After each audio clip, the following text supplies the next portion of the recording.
우리 오늘 말씀 함께 볼까요? 오늘 말씀은 창세기 4장 말씀인데요. 창세기 4장 1절에서 8절까지 말씀을 우리 함께 읽겠습니다.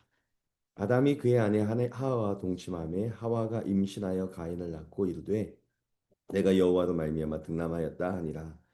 그가 또 가인의 아우 아벨을 낳았는데 아벨은 양치는 자였고 가인은 농사하는 자였더라.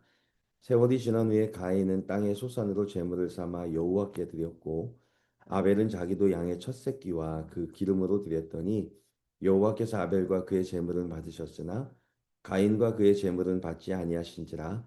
가인이 몹시 분하여 안색이 변하이니 여호와께서 가인에게 이르시되 내가 분하여 함은 어찌 됨이며 안색이 변함은 어찌 됨이냐. 내가 선을 행하면 어찌 낯을 들지 못하느냐. 선을 행하지 아니하면 죄가 문에 엎드려 있느니라. 죄가 너를 원하나 너는 죄를 다스릴지니라. 가인이 그의 아우 아벨에게 말하고 그들이 들에 있을 때에 가인이 그의 아우 아벨을 쳐 죽이니라. 아멘. 오늘 본문은 아담과 하와로부터 시작된 인류의 번성에 대해서 기록하고 있어요. 에덴 동산에서 쫓겨난 아담과 하와가 드디어 아이를 낳기 시작합니다. 첫째는 가인이었고 둘째는 아벨이었습니다. 아담과 하와에게 처음으로 태어난 아이가 바로 가인이었습니다. 그 아이가 태어났을 때 어머니 하와는 감격 속에 이렇게 고백하죠. 내가 여호와로 말미암아 등남하였다.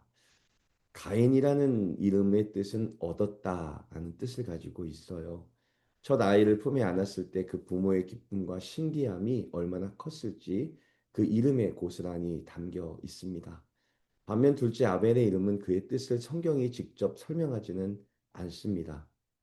그러나 히브리어로 아벨은 허무, 안개라는 뜻을 가지고 있다고 합니다. 본문의 분위기를 보면 아담과 하와는 둘째 아벨보다 첫째 가인에게 훨씬 더 큰 기대와 소망을 품고 있었지 않았나 생각할 수 있지요. 이 아이가 우리 가문을 일으키겠구나. 하나님이 주신 큰 선물이구나라고 하면서 가인에게 그 이름의 풍성한 뜻을 정해 주었다는 것을 볼 수가 있습니다. 그러나 두 아들의 삶은 부모의 기대와는 다른 방향으로 흘러가요. 시간이 흘러가면서 가인은 농사를 짓는 사람이 되었고 아벨은 양을 치는 목자가 되었습니다. 그리고 또 시간이 지나면서 두 사람은 각각 자신들이 얻은 소산을 가지고 하나님 앞으로 나아왔습니다. 가인은 땅에 곡식을 드렸고 아벨은 양의 첫 새끼와 그 기름을 하나님께 드렸다라고 말을 합니다. 저는 이 장면 속에서 오래 머물면서 묵상해 봤어요. 왜냐하면 이 두 사람의 모습이 오늘날 우리의 모습과 너무나도 닮아 있기 때문입니다. 우리도 하나님께 나아가죠. 우리도 하나님께 무언가를 드립니다. 어떤 성도들은 자신의 땀과 수고로 얻은 물질을 헌금으로 드려요. 어떤 분은 시간을 드리고 어떤 분은 봉사의 자리에서 온몸이 적도록 땀을 흘리며 하나님을 섬깁니다. 또 어떤 분은 자신의 재능과 열정을 하나님께 올려드리고 있죠. 겉으로 보면 가인도 하나님께 나왔고 아벨도 하나님께 나왔습니다. 둘 다 예배했고 둘 다 하나님께 제물을 드렸습니다. 그런데 성경은 참으로 놀랍고도 두려운 말씀을 하시지요. 본문 4절과 5절 말씀을 보면 여호와께서 아벨과 그의 제물은 받으셨으나 가인과 그의 제물은 받지 아니하신지라라고 말하죠. 이 말씀은 오늘 사는 우리에게 매우 무겁고도 중요한 질문을 던집니다. 같은 하나님을 믿고 같은 자리에 나와 예배를 드리고 같은 마음으로 무언가를 바치는데 왜 하나님은 한 사람의 예배는 받으시고 다른 한 사람의 예배는 외면하셨을까라는 질문을 던지게 되죠. 과연 그들은 무엇이 달랐을까요? 흔히 다른 사람이 말하는 것처럼 정말 재물의 종류가 달라서 하나님이 받고 받지 않으셨을까요? 하나님은 곡식보다 고기를 더 좋아하셔서 아벨의 재물만 받으신 걸까요? 아니면 목자라는 직업을 농부보다 더 가치 있게 보신 것일까요? 많은 사람이 그렇게 오해하지만 성경은 전혀 다른 이유를 말합니다. 신약 성경 시브리서 11장 4절 말씀을 보면 이 비밀을 풀어주고 있는데요. 이렇게 말합니다. 믿음으로 아벨은 가인보다 더 나은 제사를 하나님께 드렸다. 하나님께서 받으신 것은 양이라는 재물이 아니라 그 속에 담긴 믿음이었다라는 것을 말하고 있다는 거죠. 반대로 하나님께서 거절하신 것은 곡식이라는 재물이 아니라 믿음 없는 가인의 예배였다라는 말이 되는 거예요.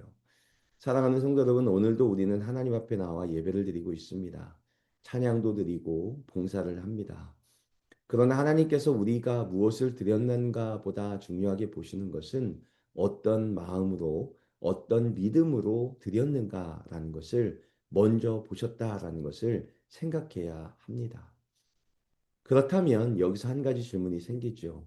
하나님이 말씀하시는 믿음이 없다라는 것은 도대체 무엇을 의미할까요? 창세기는 이어지는 말씀에서 가인의 모습을 통해 그 답을 아주 적나라하게 보여주고 있습니다.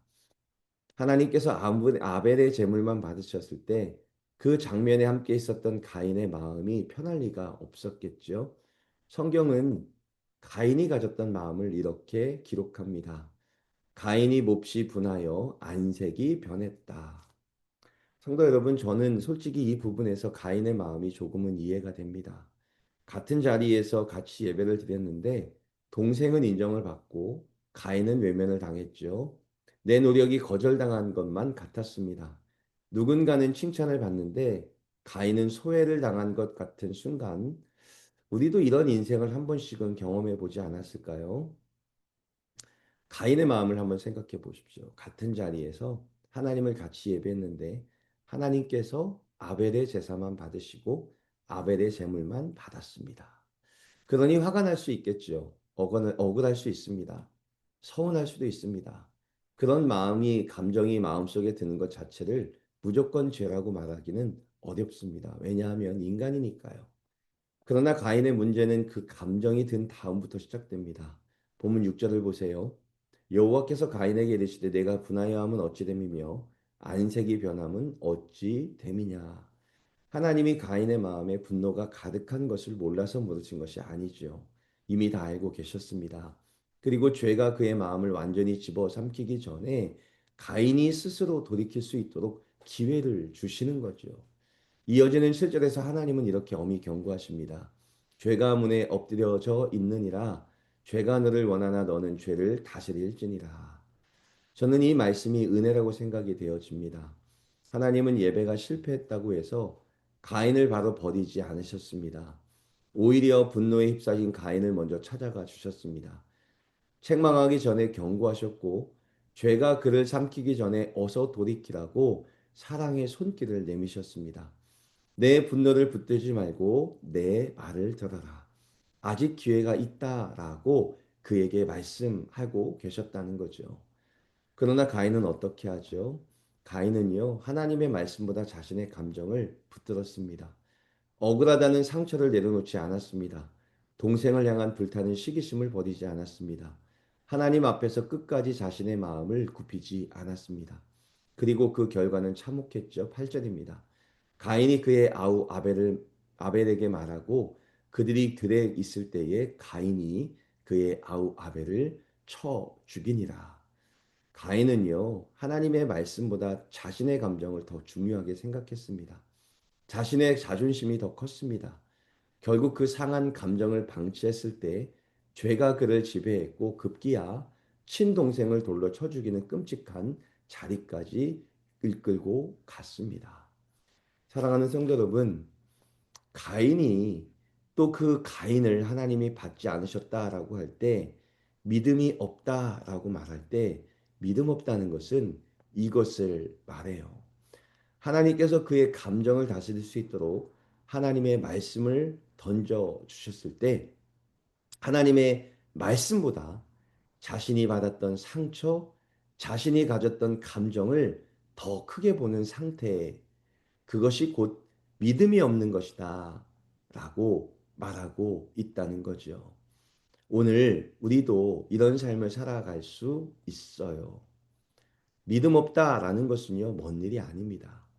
누군가 아니면 어쩌면 어떤 상황이 우리의 마음을 짓눌러 우리에게 상처를 주고 우리의 감정을 지배하게 될 때 우리가 믿음 있다라는 것은요, 하나님의 말씀을 하나님의 명령을, 하나님을 우리의 서운함과 우리의 상처보다 먼저 둘 수 있는가? 라는 것이 믿음이 있다, 믿음이 없다 라는 것을 판단하는 기준이 된다는 거죠. 죄를 다스리게 하기 위해 하나님께서 가인에게 말씀을 주셨습니다. 죄가 너의 마음을 두드리고 있구나. 죄가 너를 다스리려고 하고 있구나. 내가 너에게 말한다. 그 죄를 다스리라. 하나님의 명령, 하나님의 말씀 앞에 그는 그의 감정과 그의 마음을 내려놓고 하나님께 순종해야 했습니다. 그러나 가인은 자신의 감정의 상함과 동생을 향한 분노, 하나님을 향한 분노를 하나님의 말씀 앞에 두었기에 그의 동생 아벨을 돌로 쳐 죽였다라는 것을 보여주고 있다는 거죠. 사랑하는 성도 여러분, 오늘도 하나님은 이곳에 모인 우리의 예배를 보고 계십니다. 우리가 얼마나 많은 예물을 드렸는가 보다, 우리가 얼마나 오래 교회에서 순종했는가 보다, 오늘 아침 우리의 마음이 하나님의 말씀 앞에 온전히 순종하고 있는가를 먼저 보고 계시다는 것을 잊지 않았으면 좋겠습니다. 혹시 이 새벽에 우리 안에도 가인처럼 내려놓지 못하는 분노나 억울함이 있다면, 나에게 상처를 주어서 그 말로 내 인격을 깎아내리고 있거나 혹은 아예 외면하고 떠나버리는 마음이 있다면, 주님은 오늘 가인에게 하셨던 그 음성으로 우리에게 똑같은 말씀을 주실 수도 있습니다. 죄가 문에 엎드려져 있느니라. 죄가 나를 원하나 너는 죄를 다스릴지니라.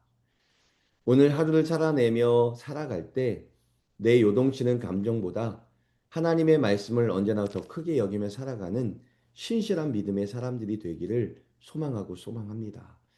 하나님께서 기쁘게 받으시는 예배자는 화려한 제사나 형식을 갖춘 종교 활동이 아니라 하나님이 주시는 말씀 앞에 내 감정을 굽히는 순종의 예배임을 기억하면서 오늘도 하나님의 말씀 앞에 우리의 모든 감정들을 내려놓을 수 있는 진정한 믿음의 고백이 있는 삶을 살아낼 수 있는 저와 여러분 되시기를 간절히 소망해요. 하나님의 말씀이 들릴 때 그 말씀 앞에 온전히 순종하여 우리의 모든 것을 복종할 수 있는 그런 삶을 살아내는 저와 여러분 되시기를 예수 그리스도의 이름으로 축원합니다.